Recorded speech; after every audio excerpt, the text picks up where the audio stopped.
na Kongo. Yahweh, Yahweh, batela mikombo. Yahweh, Yahweh, benisa mikombo. Yahweh, Yahweh, batela mikombo.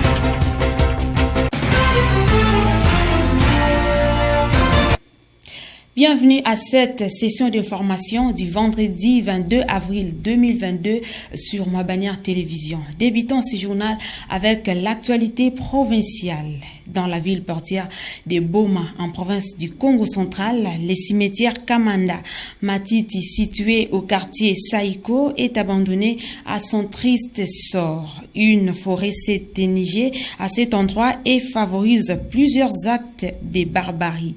La population de cette partie de la province sollicite l'implication des autorités urbaines pour des solutions idoines. Suivez les précisions.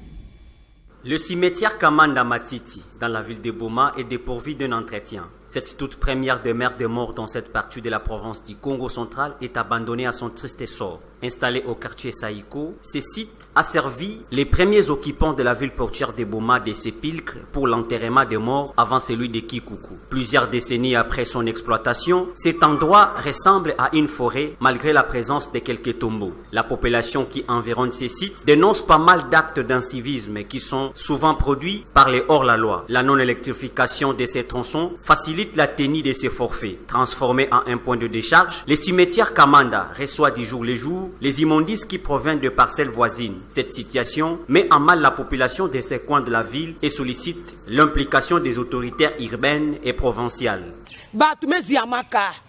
Les gens sont enterrés à cet endroit.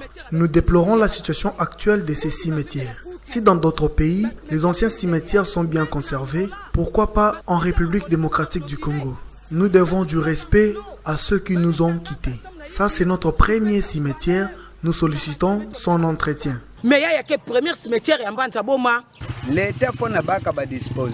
L'État congolais doit se prendre en charge. Que le procès s'ouvre contre ceux qui vendent des parcelles dans ces cimetières. Ces sites ne peuvent jamais être oubliés. Actuellement, il sert aux inciviques d'opérer. Que les autorités prennent en compte nos réclamations. Selon d'autres sources, l'entretien partiel que connaît ces sites est l'œuvre d'un particulier. Au niveau national, il y a eu ouverture ce vendredi 22 avril 2022 de la table ronde sur la paix et la cohésion entre les habitants et ressortissants du Kasai et du Katanga.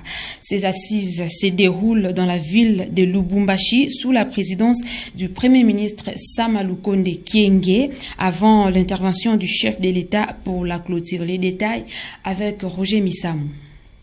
Le chef du gouvernement congolais, Jean-Michel Sama Lukonde Kyenge, séjourne depuis le jeudi 21 avril 2022 dans la soirée à Lubumbashi, chef-lieu de la province du Haut-Katanga. À son arrivée, il a été accueilli par quelques membres de son gouvernement qui lui ont précédé, ainsi que de milliers de militants de différents partis politiques, membres ou non de l'Union sacrée de la nation. Aussitôt arrivé, il a tenu un meeting populaire pour un échange direct avec les Louchois en particulier et les Katangais en général. L'objectif de cette mission officielle est de participer à la table ronde pour la paix et le vivre ensemble entre le peuple katangais et kassaïen. Le but de cette table ronde est d'unifier les deux peuples frères pour lutter contre le tribalisme et instaurer la paix et la cohésion entre les deux provinces. Cette conférence réunit autour d'une même table les notables, les députés et ministres provinciaux, le gouverneur de deux provinces, soit du Kasaï central et du Haut-Katanga, ainsi que tant d'autres personnalités. Notons que ces assises qui ont été lancées ce vendredi 22 avril par le Premier ministre seront clôturées par le chef de l'État Félix Antoine Tshisekedi Tshilombo à son retour à Nairobi au Kenya.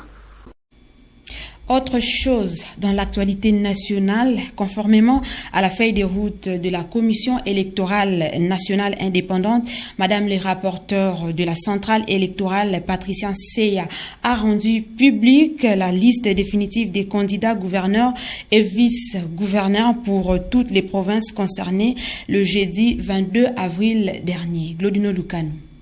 La Commission électorale nationale indépendante, CENI en sigle, a procédé à la publication de la liste définitive des candidats gouverneurs et vice-gouverneurs dans toutes les provinces à problème, excepté les provinces sous état de siège. Considérant que la province de l'Ituri n'est pas concernée suite à l'état de siège et instauré par le gouvernement de la République, depuis le 3 mai 2021 et prorogé jusqu'à ce jour, vu la décision numéro 005, barre CENI, barre BUR, barre 22, du 3 février 2022, portant publication du calendrier réaménagé de l'élection des gouverneurs et vice-gouverneurs de province.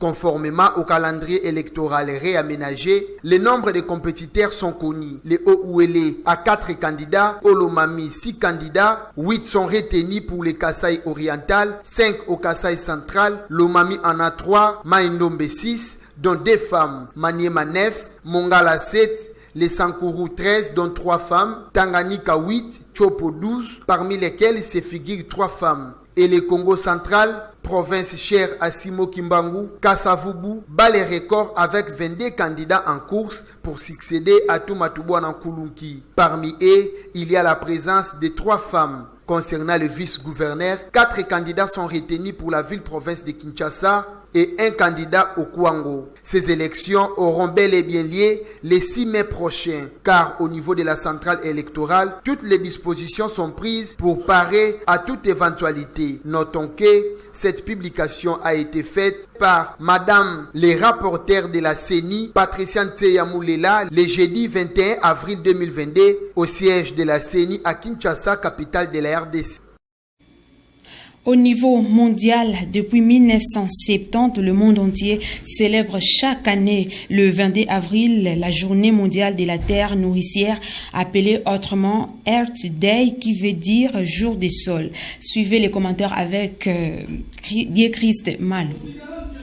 Le 22 avril de chaque année, le monde entier célèbre la journée internationale de la terre, appelée aussi journée mondiale de la terre nourricière. Cette journée a été célébrée pour la première fois aux États-Unis en 1970. Aujourd'hui, plus d'1 milliard de personnes célèbrent cette journée dans 193 pays, dont la République démocratique du Congo. Initiée par le sénateur américain Gaylord Nelson, qui encourageait les étudiants à mettre sur pied des projets de sensibilisation à l'environnement dans leur communauté. De nos jours, la journée internationale de la terre est célébrée dans le but de sensibiliser l'homme au défi numéro 1 de notre planète, qui est la lutte contre le changement climatique, et la mission d'accompagner les personnes et les organisations à diminuer leur impact sur l'environnement. Il s'est de noter que pour cette année 2022, l'UNESCO exhorte les citoyens de la planète Terre à réaliser un geste concret pour la protection de l'environnement afin de faire face au changement climatique et protéger la Terre pour les générations futures.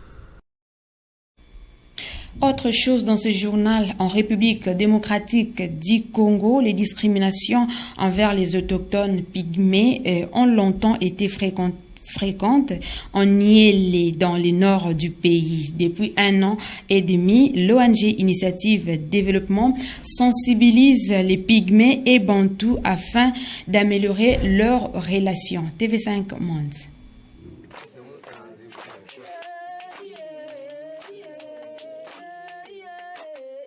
Le chant comme un exutoire, une façon de se rassembler. C'est l'idée d'une ONG pour faire oublier les malheurs de ces pygmées. Il y a encore peu de temps, ils vivaient comme des esclaves. Mais une harmonie semble s'être installée dans le village, c'est en tout cas le message que veut délivrer l'ONG Initiative Développement. Depuis des mois, ils ont installé ici en pleine forêt des groupes de parole pour faire sortir le mal-être. Nous avons fait l'atelier avec les autochtones et nous avons aussi fait l'atelier avec les communautés locales, c'est-à-dire les Bantous, et nous avons eu à faire l'atelier fusion. Et de partant, cette relation est améliorée et actuellement nous faisons le suivi, encouragement de changement. Ces gens étaient considérés comme des esclaves jusqu'à très récemment. Ils travaillaient pour un morceau de pain, une cigarette, 500 francs CFA, ou rien du tout. Ils devaient se taire.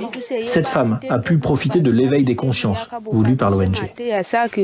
Ils travaillent pour nous faire sortir de la forêt, nous les Haka, et que nous soyons aussi comme eux, libres, car on a été longtemps torturés par les Bantous. Nous sommes fatigués, et le Haka veut travailler pour lui-même. Mais je m'inquiète pour ceux qui sont encore dans la forêt, car ils ne sont au courant de rien, ils ne savent pas ce qui se passe ici. Dans ce chemin vers une relation apaisée, vers la liberté, les Bantous doivent aussi jouer leur rôle. C'est le cas de cet homme. Il possédait 42 pygmées. Aujourd'hui, ces mêmes personnes sont ses enfants ou les membres de son église.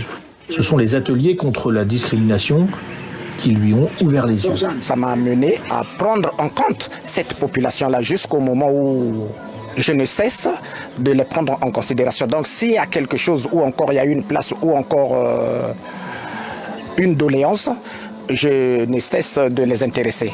Donc je suis arrivé jusqu'à nommer un chef de quartier, un chef de bloc, pardon, dans mon quartier qui s'appelle Tsulu Bakala, du bloc numéro 2. C'est un autochtone. Une loi existe au Congo depuis 2011 pour protéger les populations autochtones, mais elle n'est pas toujours respectée. Ici à Makadi, c'est par les rencontres et les échanges que les relations se sont apaisées, des mariages mixtes ont été célébrés, l'esclavagisme disparaît petit à petit. Cela fait seulement 1 an et demi que l'ONG travaille dans cette région, très reculée, au nord du Congo.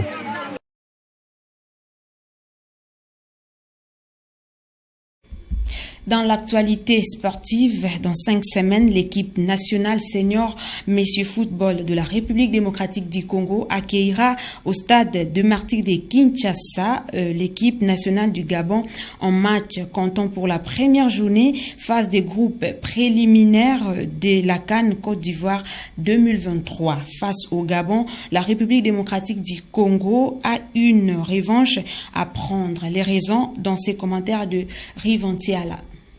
Les Panthères se présenteront en premier sur le chemin de Léopard, supérieur à la République démocratique du Congo au terme de la double confrontation lors des préliminaires qualificatifs à la Coupe d'Afrique des Nations au Cameroun. Le Gabon effectuera le déplacement de Kinshasa pour le premier acte le lundi 30 mai 2022. Le dernier passage des Panthères au stade des Martyrs face au Léopard le 14 novembre 2019 s'était soldé sur la note nulle de 0 partout avant de s'imposer 3-0 au retour le 25 mai 2021 pour le second acte à domicile. La sélection nationale de la RDC se rendra ensuite au Soudan le 1er juin 2022 pour le compte de la deuxième journée phase de groupe et va terminer à la maison le 19 septembre face à l'équipe nationale de la Mauritanie pour la troisième journée de la manche aller. La Confédération africaine de football a programmé les 4 premières journées des éliminatoires à la CAN 2023 en 2022. La 4e journée est fixée au 27 septembre, soit 8 jours après la précédente. Quant à la phase finale, elle est prévue en Côte d'Ivoire du 23 juin au 23 juillet. Cette page sportive a marqué la fin de cette édition du journal. Mesdames, Messieurs, merci de l'avoir suivi et bonne suite des programmes sur nos antennes. Au revoir.